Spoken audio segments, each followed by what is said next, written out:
storytelling today. You know, regardless of what you're doing, whether you're building a company or commercializing technology or trying to sell your product, it really all comes back to your ability to tell stories. Most of us have a storyteller in our family. It might be a grandmother or crazy uncle. And when you think about, you know, what makes a person an effective storyteller, repetition comes to mind. A lot of times, you know, you hear the stories over and over again. And, you know, it's an oral tradition that's, you know, it's what keeps a lot of stories and fables alive. You know, it goes back to the beginnings of time. You know, spoken word has been the initial way of communicating. And when you think about it, you know, there are certain common things that tie an effective story together. You know, there's a beginning, you know, and once upon a time, you know, stuff happened, you know, and they lived happily ever after. So, you know, all good stories have a beginning, a middle, there's usually some conflict and resolution, and then there's a happy ending. So what you guys are involved in with your various projects, and there's some wonderful projects, it's really not just about how effective or amazing your products or services are that you're building, but at the end of the day, it's going to be your ability to tell that story, because you're going to have to tell that story to customers who are going to pay you for your product or services. You're going to have to tell a slightly different story to investors, whether they're for-profit or nonprofit. You're going to have to get funding of some type to enable your wonderful businesses to continue. So you're going to have to develop your pitching skills. So there's 3 goals of pitching, and this has to do with all the different types of pitching that there are. The first one is to be understood.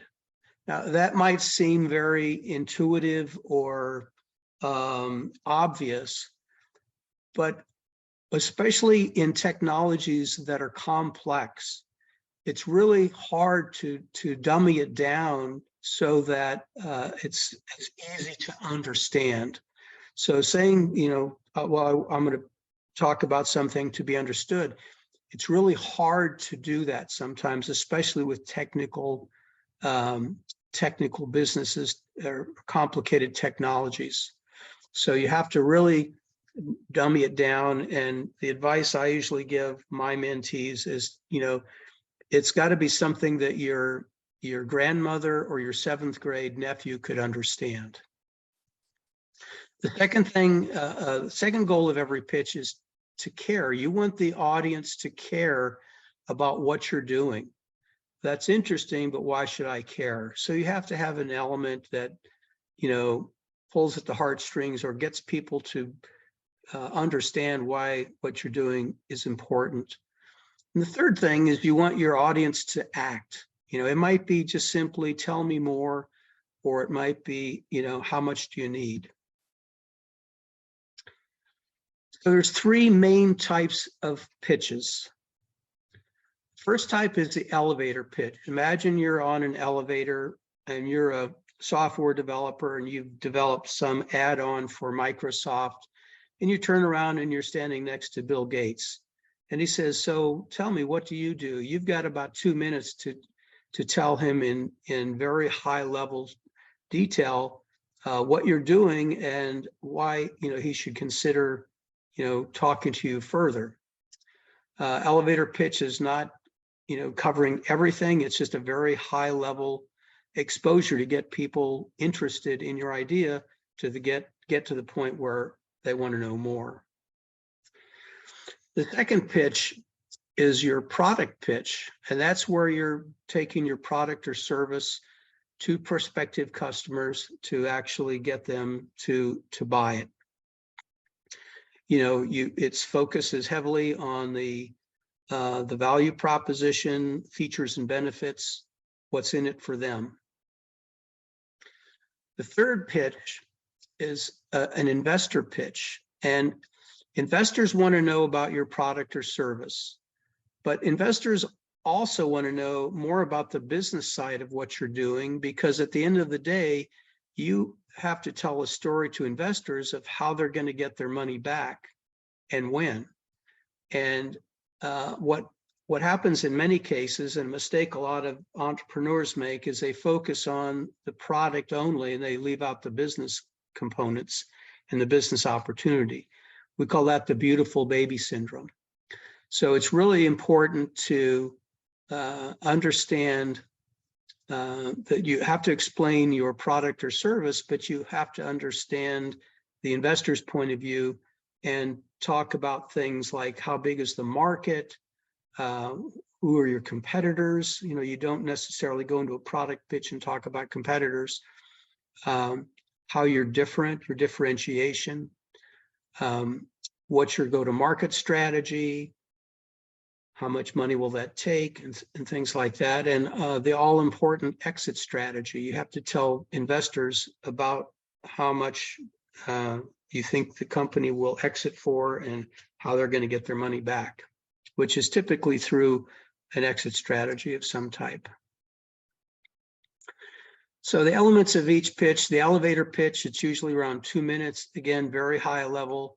The outcome is, you want someone to say, "Tell me more." The product pitch, you're going to be talking about features and benefits and the value proposition, why a prospective company would want to buy your product. Investors, really talking about the problem and solution. If these things sound familiar, you'll know why. Problem, solution, features and benefits, and then the market and investment opportunity. It's really important to understand the market. How many different people are trying to do something similar to what you're doing. Differentiation is key. Is your technology protected through either patents or trade secrets? There's a lot that investors consider. If there's no what we call barriers to entry, if you got a really good idea and other people can easily copy you, it's a less exciting investment opportunity. If you've got something that's protected or it's been really hard to develop, you're a much more interesting investment opportunity. Also, if you can provide evidence that there's been a lot of acquisition activity in your space, where companies have been purchased for significant multiples of either their EBITDA, which is just cash flow from operations, or multiples of revenue, that gets investors interested as well. So each of the different types of pitches have a different focus. As I said before, the strong beginning, there's an exciting middle, and there's a strong ending. So think of storytelling as a recipe, and these are the ingredients. And sometimes you put some of these before others, but in most cases, this is I think a fairly typical sequence of the elements of the story. You have a strong opening, something with an emotional hook to get people interested right away. Talk about what the problem is that you're solving and your elegant solution. Talk about how big is the market opportunity. Talk about your target customer. Who's your competition and how you're different and better. It's very, very important to talk about that. Even if no one else is doing something exactly what you're doing, status quo is always a competitor, because you've got to have something that's going to compel people to change their habits. How are you going to make money? What's your revenue model? Sometimes, especially for investor pitches, you need to have financials. Obviously, for a product pitch, you wouldn't. But you need to convince investors you have a good handle on the financial end of your forecast. And we understand it's just guesses and forecasts, but you do have to have a plan, not just for investors, but for yourselves as well. You need to have a go-to-market strategy. You have to have a balanced team. What does that mean? A really balanced team has a mix of different skill sets. You know, we're all good at something. Very few of us are good at everything. And so, you know, a good team has people with diverse skill sets, and that can also include advisors. A lot of teams reach out to people with gray hair and scar tissue because they've been there, done that. And advisors do two things for early stage companies. And I'm not talking about a board of directors. I'm talking about advisors, and they're just that, they're advisors. Advisors provide sage strategic advice that can help you early on with your strategy. But as importantly, really great advisors can open doors for you because in most cases, they have a very extensive network. So they can open doors, they can get people to take your phone calls, whether it's for discovery or potential sales introductions. So I encourage everyone to think about putting together an advisory panel. An ideal advisory panel, when I was at Blue Tree, we would look for an advisor with domain expertise in whatever field you're in, an advisor that has business development experience, meaning someone who's taken a business from an idea to full commercialization. If you have a specific technology, there might be a technical advisor, and then someone with great marketing experience is also a great add to an advisory board. For an investor pitch, you also need to have an exit strategy. You know, we think that we could get acquired in 5 years by, you know, a strategic investor or a competitor or a business investment bank or something like that. You know, you have to have a plausible exit strategy as part of your story, and then a strong close, call to action. So those are the elements of storytelling from an investor pitch. So over the last 10 years, I've been chairman of deal flow for Blue Tree and also advised teams at all 3 incubators here in Pittsburgh, plus the University of Pittsburgh, plus CMU. So I've seen many pitches. So over my experience, these are some of the do's and don'ts of pitching. So some of the do's: let the best spokesperson on your team do the pitching. Some people are just better narrators than others. So, you know, if you have an important pitch coming up, like maybe in a couple of weeks, interview your team members to see who you want telling your story. Keep your slides simple. Pictures are worth 1,000 words, and the most important part of any pitch is not the slides, it's really the narrative that goes with the slides. So keep your slides simple just to reinforce your narrative, and really spend time working on a well-crafted story. Be enthusiastic.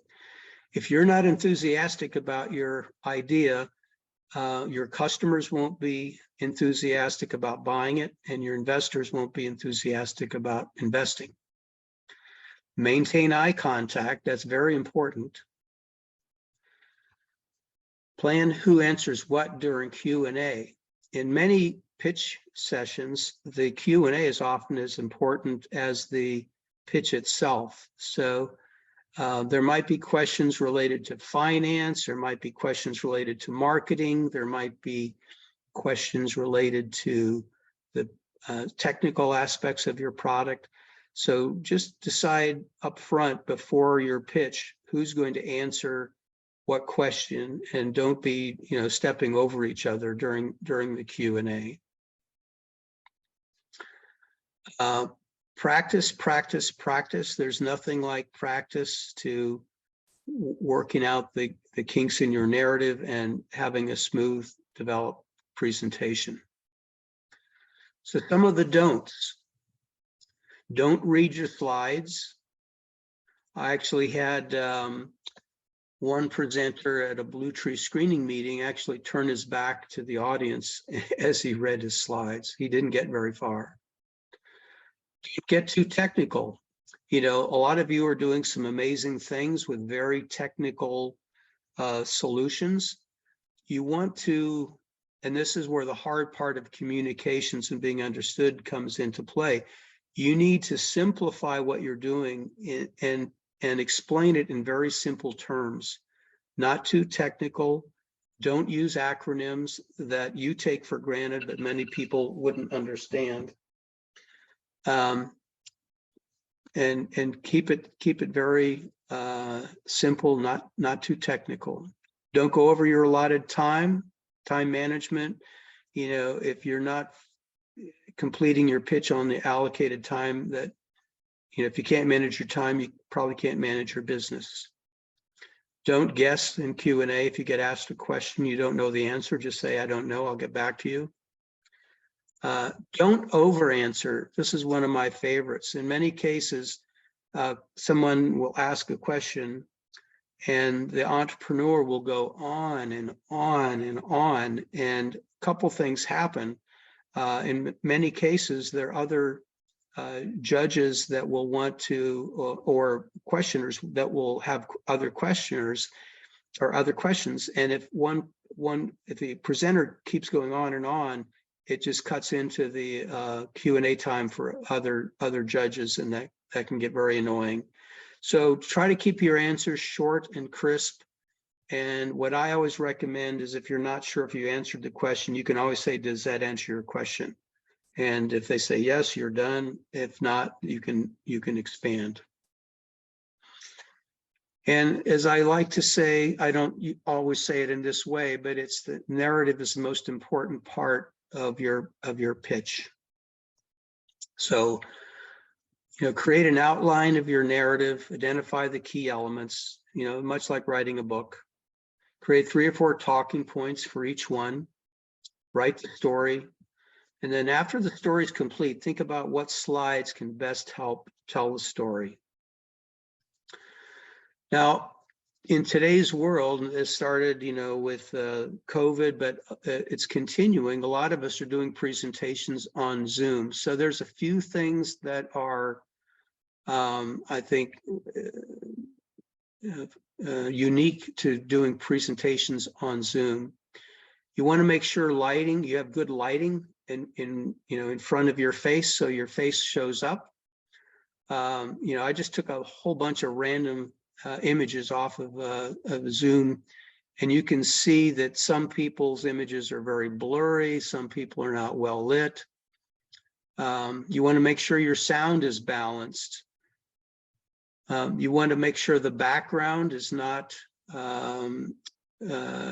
too cluttered, or there's not too much backlight. You know, if your back is facing a window, you can have backlight that, you know, basically obscures your face. You want to learn how to do screen share efficiently. You don't want to be learning it during a big presentation and be fumbling around. You want to make sure that your slides are designed, because in many cases, you know, the gallery of people who are on the call will be slid over to one side of the screen. So you want to make sure that it's not obscuring any of your data. So you want to pay a little attention to slide design. And you know, your attire, what you wear, is also important on Zoom, just as it is in live presentations. So lighting, sound, backgrounds, screen design. You can also do backgrounds. You could do like a team background for big presentations. That really makes you stand out in a Zoom environment. You know, if everyone on a particular team has a green background with your company logo on it, that really stands out. So tell me a story. And at this point, I'd just like to open it up for questions.